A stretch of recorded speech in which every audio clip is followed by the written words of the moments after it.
You're listening to Lunchtime here on Newstalk. This is Jonathan Healy. Now it's time to find out what has been going on across the pond. At this time every week we go to our man in the States, Kevin Cullen of the Boston Globe, to see what's been making the headlines in the USA. Good afternoon to you, Kevin.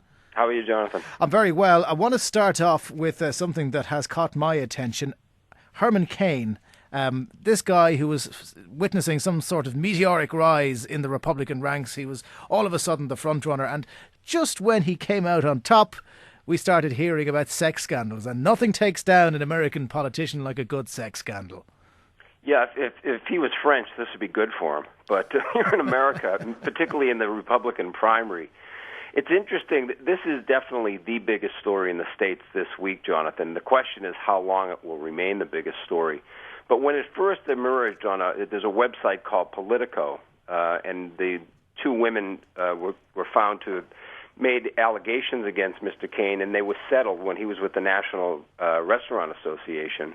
He was the chief executive of that. That organization settled the claims. These women felt that there were sexually inappropriate things done or said or indicated. Now, he initially said, it's like everything, Jonathan. It's not really even the scandal itself or the allegations. It's the way that Cain has responded to it that has really kept us in the news. He denied any knowledge of it initially. Then he admitted that there were allegations, but that they were unfounded. And now, just today, a third person has come forward to say that he invited her up to his suite, and she felt extremely uncomfortable. And the question is, how long will this go on? The other thing that's really intriguing is that when this first happened, there were all sorts of suggestions that the Democrats or the left was behind these disclosures. In just a few days, that now it's an internal internecine fight between Republicans. Cain has publicly accused Rick Perry, the governor of Texas and one of his presidential rivals, of leaking this information. And yet there are other people suggesting that the Romney campaign had something to do with it. So it has quickly moved. The funny thing is, if you could prove that the Democrats or the left were behind this, it might actually help Cain with the Republican base. But right now, he can't he's really struggling. I mean, what I find fascinating about this is, here's a guy who had a very simple tax plan. People drilled holes in it. That didn't really affect him. It's only when he started flip-flopping on this allegation, or these allegations of sexual harassment, he completely crumbled. I mean, I read at one point that he abandoned the media. He was supposed to speak to them, and he ran out the back door of the hotel. That doesn't bode well for him. No, it doesn't. You know, the funny thing is, from the very beginning, there have been an awful lot of people, not necessarily the Republican base, but a lot of people in this country who believe that Cain wasn't even that serious about seeking the nomination, that he was much more interested in selling books and becoming a promotional speaker, sort of almost the Sarah Palin route, that, you know, you run for vice president, but you really cash in after. Now, all of a sudden, he emerged as a serious candidate, and but, you know, we still have not seen real serious polling. It doesn't matter what most Americans think. It only matters what most Republican voters think. And this guy is very popular with the base. We haven't seen polling yet that will indicate how that base, particularly the evangelical Christian base, would respond to these allegations. If he drops dramatically, he's done. Well, we have had recent Irish experience of what happens to a businessman who wasn't expected to do well in a presidential election. Let's talk about Whitey Bulger, because I know you've written extensively about him in the past. They've only just caught him. He's facing a number of very serious charges. How many murder charges is he up to? 19. That's just the ones that they've been able to sort of find the bodies, as they say. I think he killed an awful lot more people than 19. But only in America would they consider making a movie about the guy when he's about to go on trial. Absolutely. The funny thing, the way this played out, and my newspaper did a front-page story about it, is that people, on one hand, are kind of encouraged that if anybody in Hollywood is going to do it, it would be Matt Damon and Ben Affleck, who are from here, and kind of get the nuances. Ben Affleck's films that have been set in Boston, like The Town, about bank robbery, or Gone Baby Gone, really capture the nuance of Boston. But the flip side of that is nobody believes that any Hollywood movie would do anything but glamorize a guy like Whitey Bulger. But that's the problem. This isn't some cutesy guy who, you know, was involved in small time drug dealing and just was on the run from the law like Catch Me If You Can. This guy was a killer. This guy was involved in importation of drugs, importation of weapons. you know, if you glamorise something like this when he's facing trial, could you not be going down a very dangerous road?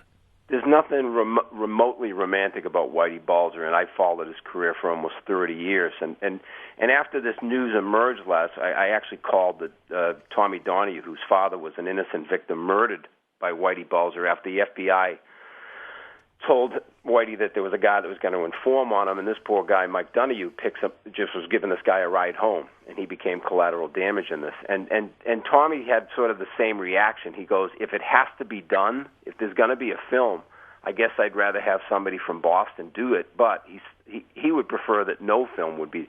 He said it's impossible that any way Hollywood does, I mean, you're not going to make the guy look like just an evil psychopath, because that's not going to be a movie that most people would respond to. There's got to be nuance in it. And Tommy is afraid that by doing that it's impossible that Bulger will not be glamorized in this, that it'll be perceived as sort of something more than he was, which was a killer and also an informer. There's that old line in South Boston, the worst thing you can be in Southie, the Irish-American enclave, is not a killer, it's an informer. Yeah, and he was caught out on that as well. Kevin, I want to talk about terrorism in America. Terrorism polarised the American people after 9/11. It was all the idea that those on the outside were trying to get in to damage the country. But again, we have had evidence this week that the biggest terror threat doesn't come from without, it comes from within. Yeah, the case in Georgia that you're talking about, these militia members, the one thing that does strike you when you look at this case, and I read the indictment yesterday, is that the youngest member of the conspiracy is 65 years old. He's the junior, and the leader is a 73-year-old guy. But if I read the evidence correctly, these guys really were dangerous figures, and that they would, they had this incredible anti-government mentality, very similar to Timothy McVeigh. They actually invoked Timothy McVeigh in one of the bug conversations and said they had to blow up the building the way McVeigh blew up the federal courthouse. So they are dangerous. No, but some people have already come out and said, "Oh, these guys are just grandfathers, and they really didn't have the capability of doing what the government said they were going to do, which was shoot prosecutors, shoot judges, blow up federal buildings."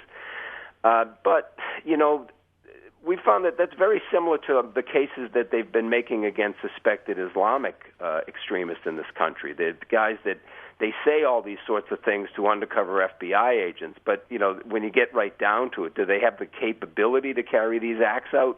In most of these cases, I think an objective conclusion would be no. And yet, in this case, they really felt like they had to move because they found that these guys were trying to extract ricin from materials, and that they had already talked about using these kind of materials because they were more dangerous than anthrax. That ricin, that's a chemical weapon. I mean, that's a very famous one. It was used in the Tokyo subway attacks, yes, if you recall, years ago. And it's very serious stuff. And there's also an indication, there's this underground novel from the right-wing militias in America called Absolved. And it's actually become a Bible of a lot of these guys. And they were actually quoting right from this thing about how they were instructed to do this. So it's very similar to the sort of independent cells that we saw in the UK that sprung out after, particularly from the 7/7 bombs. And they're not necessarily definitely connected to the militia movement, but the militia movement is like every other extremist movement in the world now. It's as much online as it is anywhere in the backwoods of Michigan or Georgia. Well, at least they've been intercepted before they can do anything. Just before I let you go, tell me about Gaddafi's pen pal. This is a remarkable story of a man who, he lived in Brooklyn. He started corresponding. He was a florist. He started sending letters to Colonel Gaddafi, and no doubt to his surprise, Colonel Gaddafi wrote back. It gives you an insight to the sort of mind of Gaddafi that he would reply to like a florist sitting in Brooklyn. But I think one of the people have pointed out the irony that this fellow is Jewish, but I think that was one of Gaddafi's reasons. I think he wanted to prove that he was no anti-Semite, that he wasn't anti-Jewish, whatever his position is on the Israeli-Palestinian conflict. And that would have been, but it's also, he's just a quirky guy.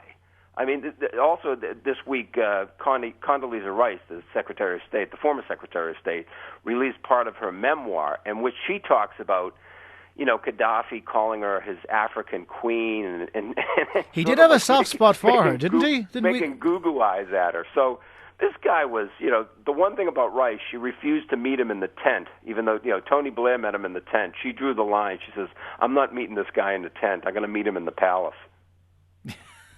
Well, she met him there. But this pen pal thing, the letters kept coming. I mean, he kept corresponding right up until the Arab Spring, wasn't it?